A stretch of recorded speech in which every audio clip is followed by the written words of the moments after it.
On the fourth Sunday of Christmas, Sharon shared with me a treat box that folds flat for storing.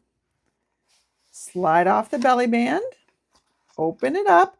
You see we have a couple chocolates. There should be 3 in there. I'll explain that later. This little insert comes out. It folds flat. This box folds flat. So you can make a bunch of these up all year round for all occasions and just have them ready in storage, not taking up a lot of space, ready to go when you need a treat holder.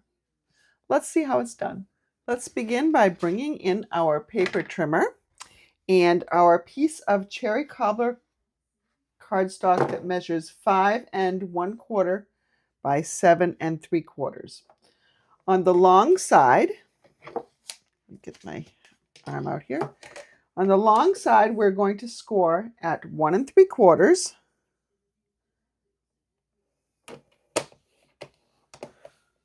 Doesn't feel like it's in the track. Here we go. 1 3/4, 3 1/2,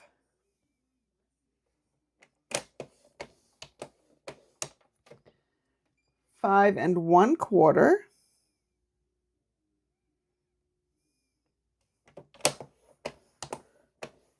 and 7 inches. So we have 4 sections that are the same width, and then we have 1 section that is narrower. What you want to do is you may want to round these corners, and honestly, I just take a little bit off. I just kind of hand round them.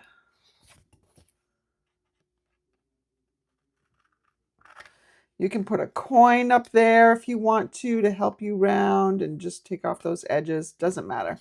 I find it's fine just doing that. And we are going to take our bone folder and we are going to fold and burnish.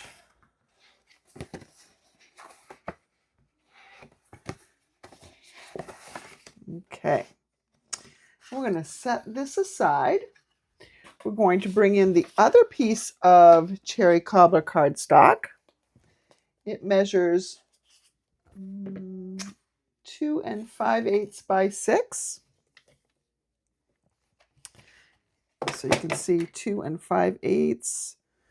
5/8 is 2 marks past the 2 1/2. And we are going to score this on at 1/2 inch on all 4 sides. And I'm going to use the 1/2 inch mark over here. 1/2 inch on all 4 sides. So that's 1 side, 2 sides, 3 sides, and 4 sides. And you're going to fold and burnish there on all the sides.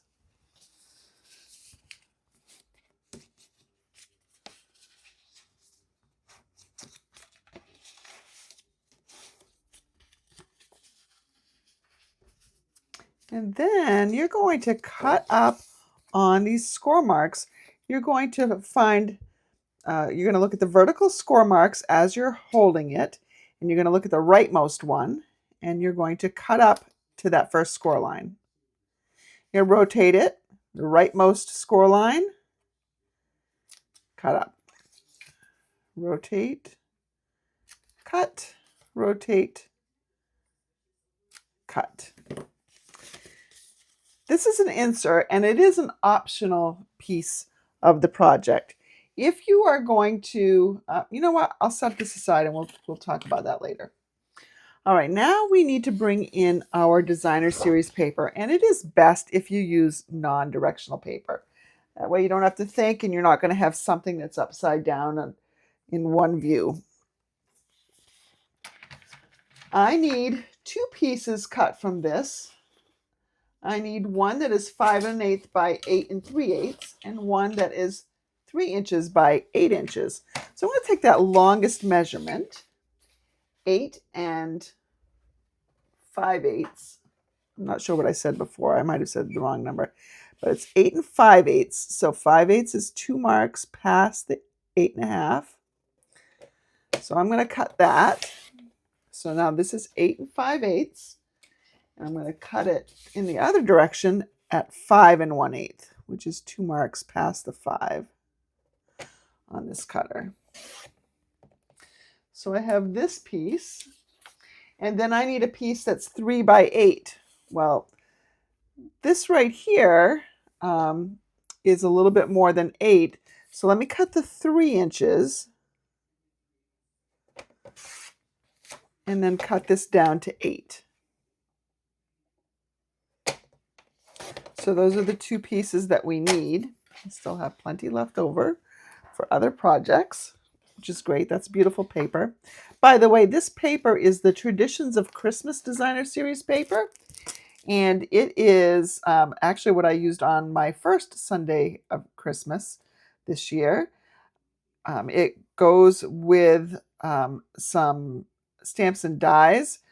It is currently out of stock, but coming back in the second week of November. So, which is earlier than it had been predicted. So that's great. All right, so now that I have these 2 pieces, I need to decide what's going to be my inside, what's going to be my outside. I'm going to have the reds and the cherry cobbler on the inside. I will set this part. This is going to be my belly band. I'm going to set that aside. So on this piece, and we're going to work on the long side first, we're going to score it at 1 3/4. So 1 3/4. Score it. And then also at 6 7/8, which is 2 marks before the 7. And we're going to turn it on its side, and we're going to score it at 1 3/4. 1 3/4. And 3 7/16. 3 7/16. So 7/16 is 1 mark before half. So this is 1 mark before 3 1/2. All right. Now, while I have the wrap here, I might as well go ahead and I'm going to just score this at the 1 inch mark on the long side. That's it. Okay. Now let's make some of the magic happen here. I'm going to fold and burnish this just so you can see all those lines a little bit better, perhaps. Remember I said I wanted the reds on the inside.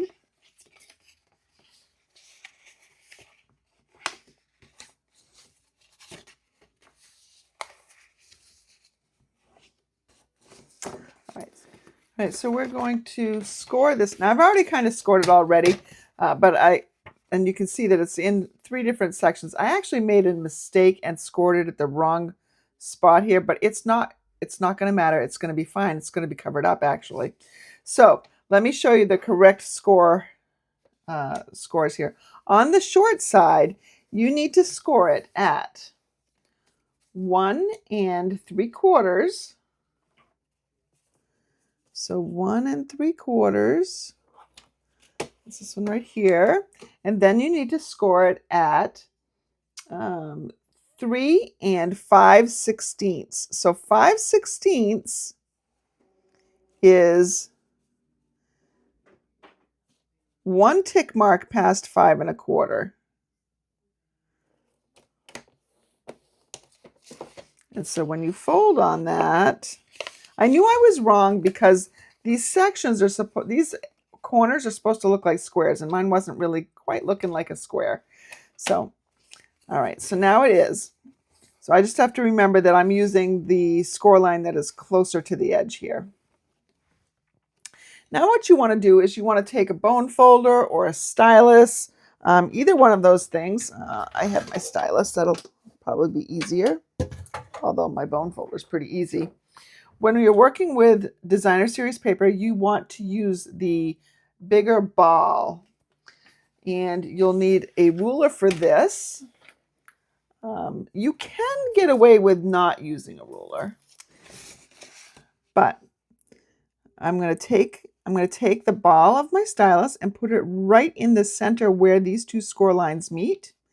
And I'm going to draw with my stylus, connecting this point to that point. And I'm going to do that in all four corners. So I'm just drawing the diagonal from the very corner to that intersection, the opposite diagonal of the square. Now here, I want to make sure I get the right score line. I made my boo-boo, but I didn't want to waste this beautiful paper. It's my favorite pattern, I think. Okay, and this is just going to help you score or help you fold. It kind of trains the paper a little bit. You're going to fold this on this, you're going to fold in on this score line. See how it kind of wants to bend already? And when you line up these edges,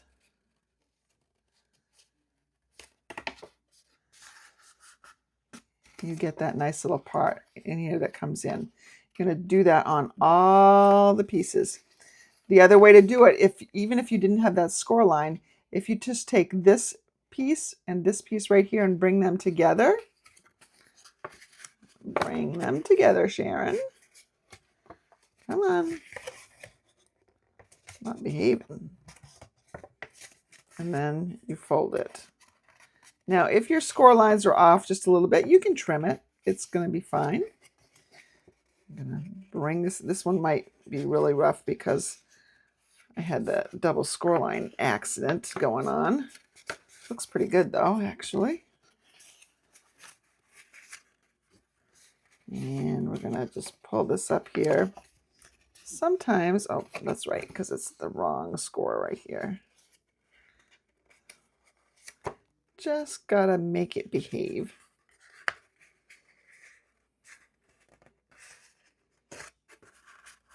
All right, let's see. I'm trying to go on the wrong score line. All right, we're going to call that good enough. Now, if you look at the diagram on the piece of paper that I gave you, you want to put some adhesive in these places. So I'm going to use glue because that's the easiest. I just put glue in here. And you can work on opposite ends. Well, the same end, opposite sides. So I do it down here as well. You don't want to have too much glue so that it squirts out, but you do want to have enough so that it kind of glues all down together. So you're going to fold that over. And you can do it.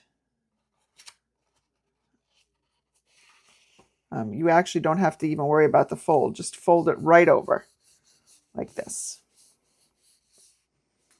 Let it set up. Don't try opening it just yet. Let it have time to do its thing. So we're going to have this one over here. We're going to have this one down here. So it's the top and bottom triangles. Here, fold that over. Okay, I'm going to put my glue away just so that gives it a second to set up. And now you can see what this wants to do is it wants to, oh, whoops, it doesn't want to open up yet. Hold on. Got to make sure that that is nice and tidy down there. And what's going to happen is when you fold up the sides,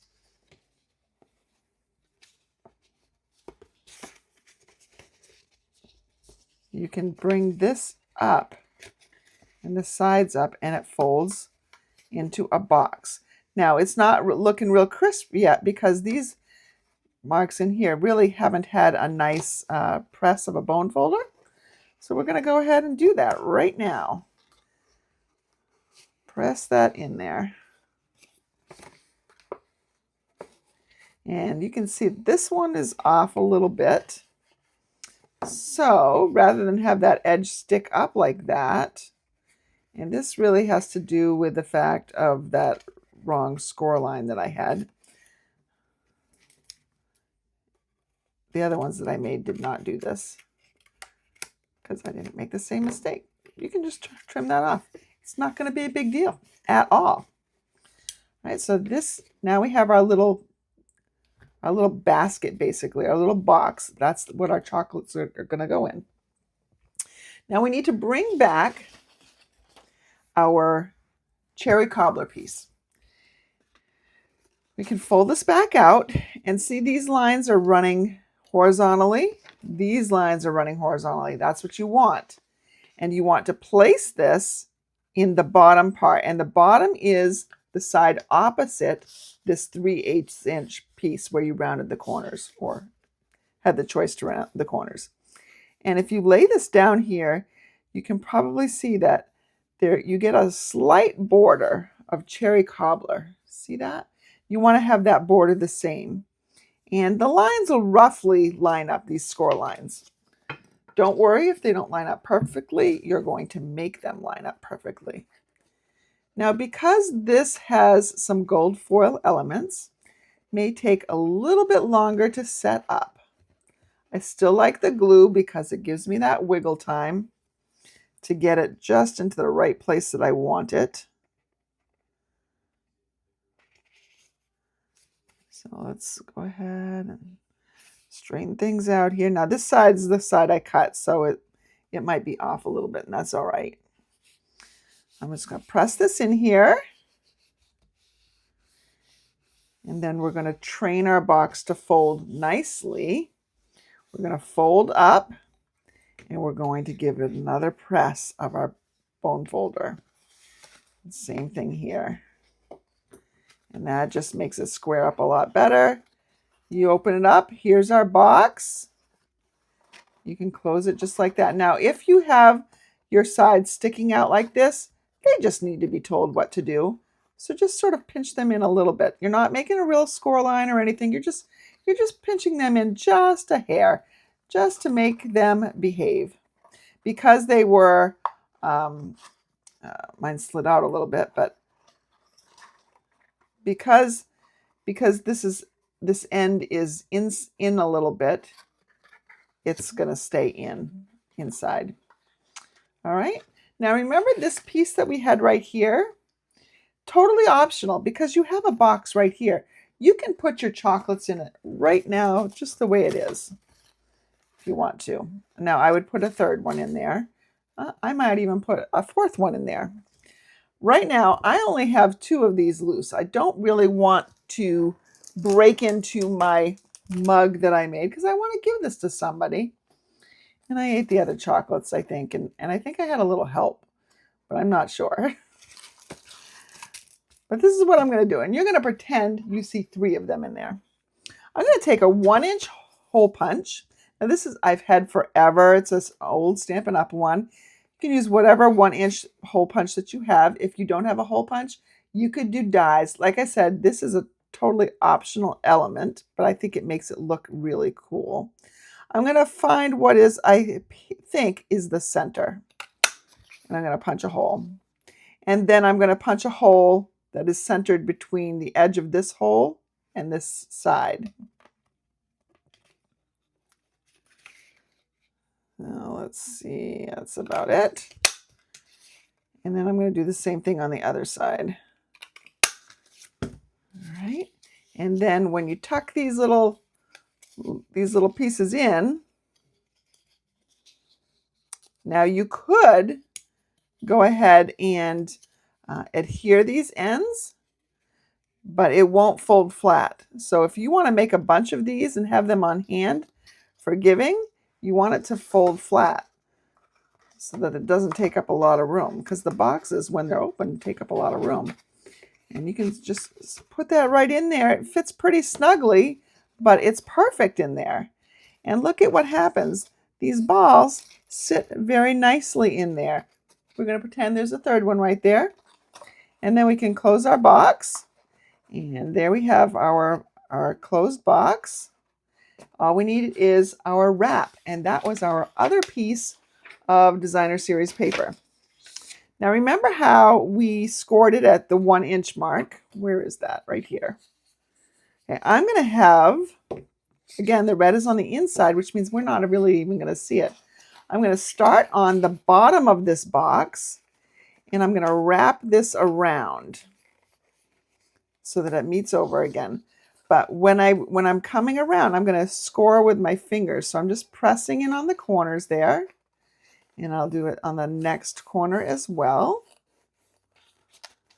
And on this final corner, making sure that my ends are lined up. I can take it off. Don't worry about the chocolate falling off.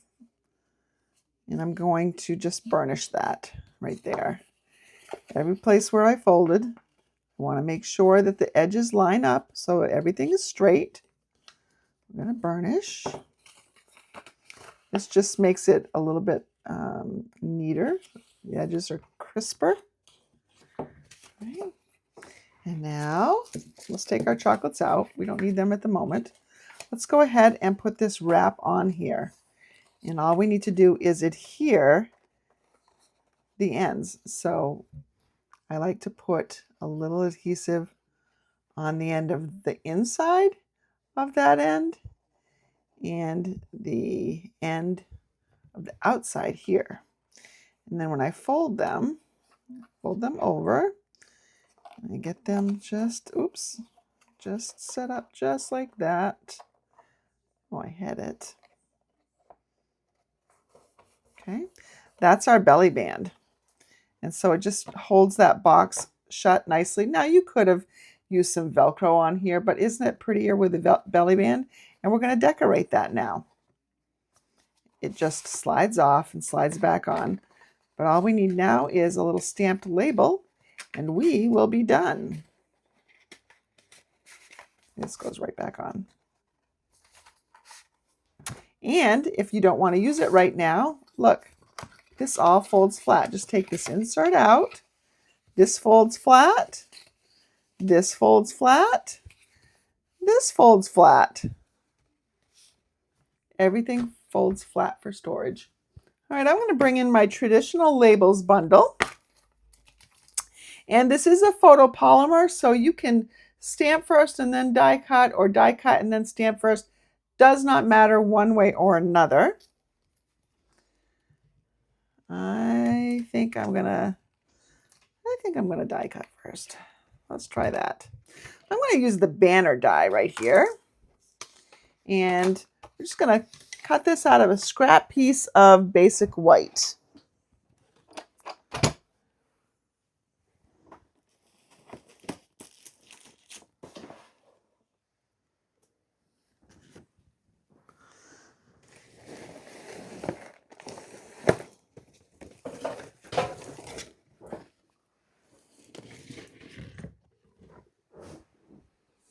Here's our number 1, 2, 3. I've actually got 3 number 3 plates. I don't need that many. I'm going to put this on a bit of an angle here, just so it fits from my scrap.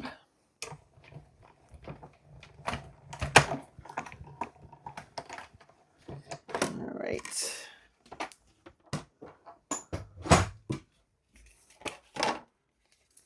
And we have that. Pretty little banner. Now we need to stamp. Let's bring in from the bundle.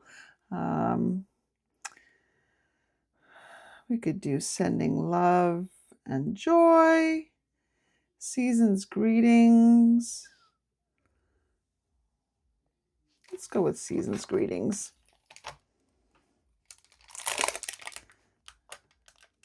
I know a lot of people don't really care for season's greetings, but Christmas is a season. We talk about the Christmas season. So I don't have as much of a problem with it. I do wish people a Merry Christmas. My Jewish friends, I would wish them a Happy Hanukkah. Let's see, let's go with cherry cobbler.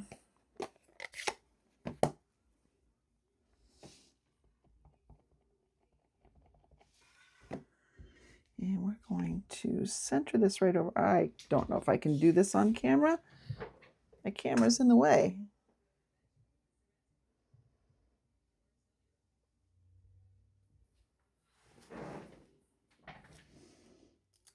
Okay, look at that. Not too bad. So let's go back to our box. Let's form the box again. Let's put our belly band around, and I like to make sure that the bottom of the belly band is, you know, where I joined the ends. I like that on the bottom of my box. And look, my belly band matches the ends of my box. I like to just center this. That's pretty close to center. And we're just going to put this on with some dimensionals, which also will be holding flat. All right, I can use my edges here.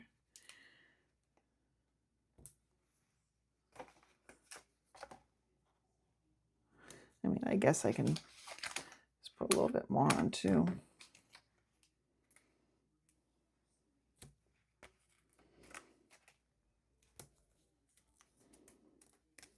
Just want to make sure that your dimensionals are not going to exceed the bounds of the belly band. Otherwise, you're going, if one of these dimensionals touches this, you're not going to be able to get that belly band off. So there we go. Just like that. If you wanted to add a couple of rhinestones, you could. I wouldn't put anything really with much color because there's a lot of color going on already on it. But there is our little holder. Oops, forgot to put my chocolates back in. And there's only 2.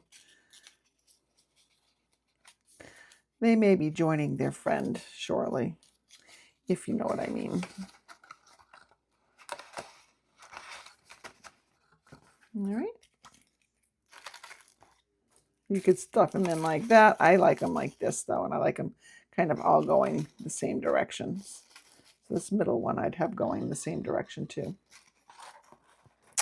If you wanted to put a sentiment on here, like I think this makes a great little Secret Santa gift because you can just leave it on somebody's desk and they'll never know.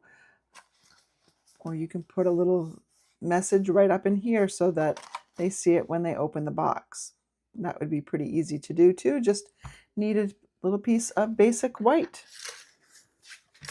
And cut a little piece that goes right up there. So it looks more complicated than it is.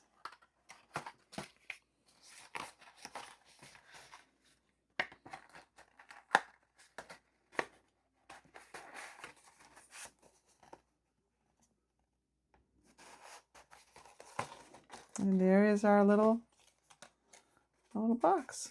Again, my score line issue is making this end be not so fantastic, but it does work. And this is your 4th Sunday of Christmas. Thank you so much for joining me for my 4th Sunday of Christmas. I hope you're going to give this box a shot. I know that at first glance it looks a little complicated, but I hope you've seen throughout this process that it really isn't. Now we're closing in on the end of October, which means we're closing in on the end of my Get Well Soon fundraiser to benefit cancer patients. If you've donated a kit or 2 or 3, thank you so much. Your kits are going to help cancer patients find a little bit of distraction in those days after treatment when they're not feeling so great and are probably bound to the house and getting kind of bored. But it's also going to encourage them knowing that someone else was thinking of them. Now, if you haven't yet donated, I encourage you to do so. Anyone donating at least 1 kit this month is going to receive an invitation to my Kit Together and Bingo Zoom event on October 28th. It starts at 6:30 and we go for about an hour and 15 minutes or so. And yes, the bingo game has a prize. And the prizes that are still on the board range from, I don't know, designer series paper to a stamp set and maybe some embellishments. I've forgotten what I put on that board, but we'll find out when that winner picks something to uncover. And if you donate 2 or more kits this month, then I'm going to send you one of these poly shopping bags. And it's a good size. It's 13 inches across, 10 inches deep, and 15 inches high. And look at this little slogan: love to create and create to love. All of us who papercraft, we love to create. But you know what? Our creations are an act of love. We create and send things as a way of loving on others. And so I hope that this slogan means as much to you as it does to me. And I want to say, I really do appreciate the fact that you not only love to create, but you create to love. We will see you next Sunday for our 5th Sunday. Can you believe it? We're already a third of the way through our projects. Christmas is coming. We got to get going. Have a good week.